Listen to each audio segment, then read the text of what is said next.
El conflicto de los siglos, capítulo 7, en la encrucijada de los caminos, parte 2. Lutero fue ordenado sacerdote y se le llamó del claustro a una cátedra de la Universidad de Wittenberg. Allí se dedicó al estudio de las Santas Escrituras en las lenguas originales. Comenzó a dar conferencias sobre la Biblia y de este modo el libro de los Salmos, los Evangelios y las Epístolas fueron abiertas al entendimiento de multitudes de oyentes que escuchaban aquellas enseñanzas con verdadero deleite. Staupitz, su amigo y superior, le instaba a que ocupara el púlpito y predicase la palabra de Dios. Lutero vacilaba, sintiéndose indigno de hablar al pueblo en lugar de Cristo. Solo después de larga lucha consigo mismo se rindió a las súplicas de sus amigos. Era ya poderoso en las Sagradas Escrituras y la gracia del Señor descansaba sobre él. Su elocuencia cautivaba a los oyentes. La claridad y el poder con que presentaba la verdad persuadía a todos y su fervor conmovía los corazones. Lutero seguía siendo su hijo sumiso de la Iglesia papal y no pensaba cambiar. La providencia de Dios le llevó a hacer una visita a Roma. Emprendió el viaje a pie, hospedándose en los conventos que hallaba en su camino. En uno de ellos, en Italia, quedó maravillado de la magnificencia, la riqueza y el lujo que se presentaron a su vista. Dotados de bienes propios de príncipes, vivían los monjes en espléndidas mansiones. Se ataviaban con los trajes más ricos y preciosos y se regalaban en suntuosa mesa. Consideró Lutero todo aquello que tanto contrastaba con la vida de abnegación y de privaciones que él llevaba y se quedó perplejo. Finalmente, vislumbró en lontananza la ciudad de las 7 colinas. Con profunda emoción cayó de rodillas y levantando las manos hacia el cielo exclamó: «¡Salve Roma Santa!». Entró en la ciudad, visitó las iglesias, prestó oído a las maravillosas narraciones de los sacerdotes y de los monjes y cumplió con todas las ceremonias de ordenanza. Por todas partes veía escenas que le llenaban de entrañeza y horror. Notó que había iniquidad entre todas las clases del clero. Oyó a los sacerdotes contar chistes indecentes y se escandalizó de la espantosa profanación de que hacían gala los prelados aún en el acto de decir misa. Al mezclarse con los monjes y con el pueblo, descubrió en ellos una vida de disipación y lascivia. Doquiera volviera la cara, tropezaba con libertinaje y corrupción en vez de santidad.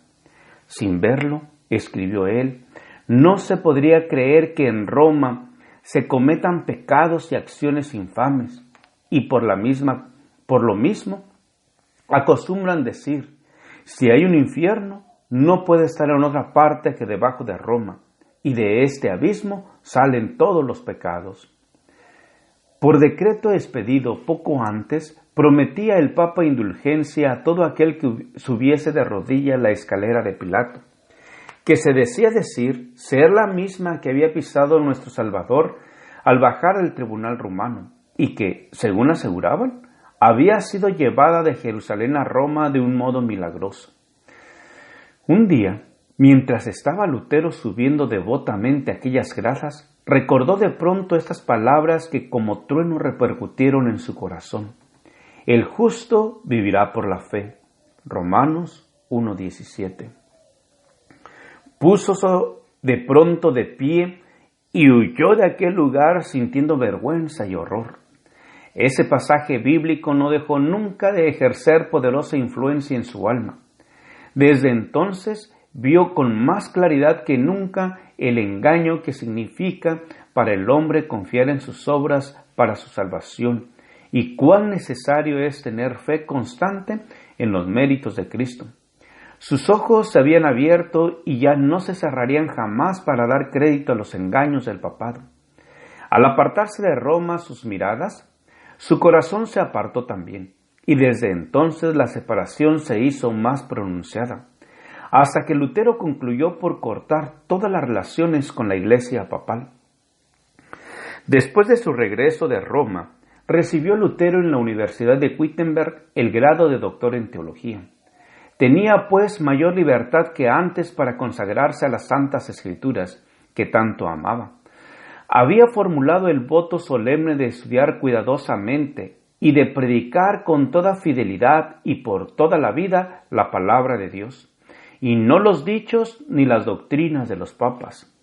Ya no sería en lo sucesivo un mero monje o profesor, sino el heraldo autorizado de la Biblia. Había sido llamado como pastor para apacentar el rebaño de Dios que estaba hambriento y sediento de la verdad. Declaraba finalmente que los cristianos no deberían admitir más doctrinas que las que tuviesen apoyo en la autoridad de las Sagradas Escrituras. Estas palabras minaban los cimientos en que descansaba la supremacía papal. Contenían los principios vitales de la Reforma. Lutero advirtió que era peligroso ensalzar las doctrinas de los hombres en lugar de la palabra de Dios. Atacó resueltamente la incredulidad especulativa de los escolásticos y combatió la filosofía y la teología que por tanto tiempo ejercieran su influencia dominadora sobre el pueblo. Denunció el estudio de aquellas disciplinas no sólo como inútil, sino como pernicioso, y trató de apartar la mente de sus oyentes de los sofismas de los filósofos y de los teólogos, y de hacer que se fijasen más bien en las eternas verdades expuestas por los profetas y los apóstoles. Era muy precioso el mensaje que Lutero daba a las ansiosas muchedumbres que pendían de sus palabras. Nunca antes habían oído tan hermosas enseñanzas. Las buenas nuevas de un amante salvador, la seguridad del perdón y de la paz por medio de su sangre expiatoria, regocijaban los corazones e inspiraban en todos una esperanza de vida inmortal. Encendióse así en Wittenberg una luz cuyos rayos iban a esparcirse por todas partes del mundo y que aumentaría en esplendor hasta el fin de los tiempos. Pero la luz y las tinieblas no pueden conciliarse. Entre el error y la verdad media un conflicto inevitable. Sostener y defender uno de ellos es atacar y vencer al otro. Nuestro Salvador ya lo había declarado.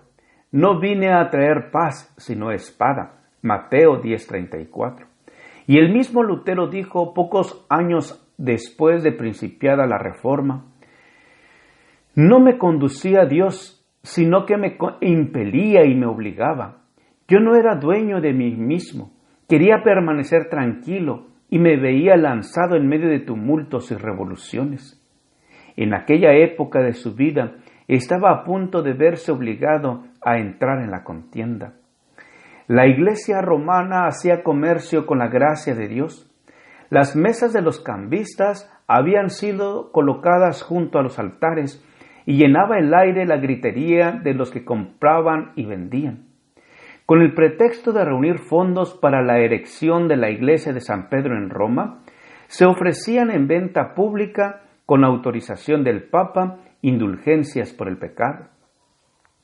Con el precio de los crímenes se iba a construir un templo para el culto divino, y la piedra angular se echaba sobre cimientos de iniquidad. Empero los mismos medios que adoptara Roma para engrandecerse fueron los que hicieron caer el golpe mortal que destruyó su poder y su soberbia. Aquellos medios fueron lo que exasperó al más abnegado y afortunado de los enemigos del papado, y le hizo iniciar la lucha que estremeció el trono de los papas e hizo temblar la triple corona en la cabeza del pontífice. Gracias por escuchar este audio. Te invito a escuchar la siguiente parte. Jehová te bendiga y te guarde. Con aprecio, Pastor Juan Manuel Flores Espinosa.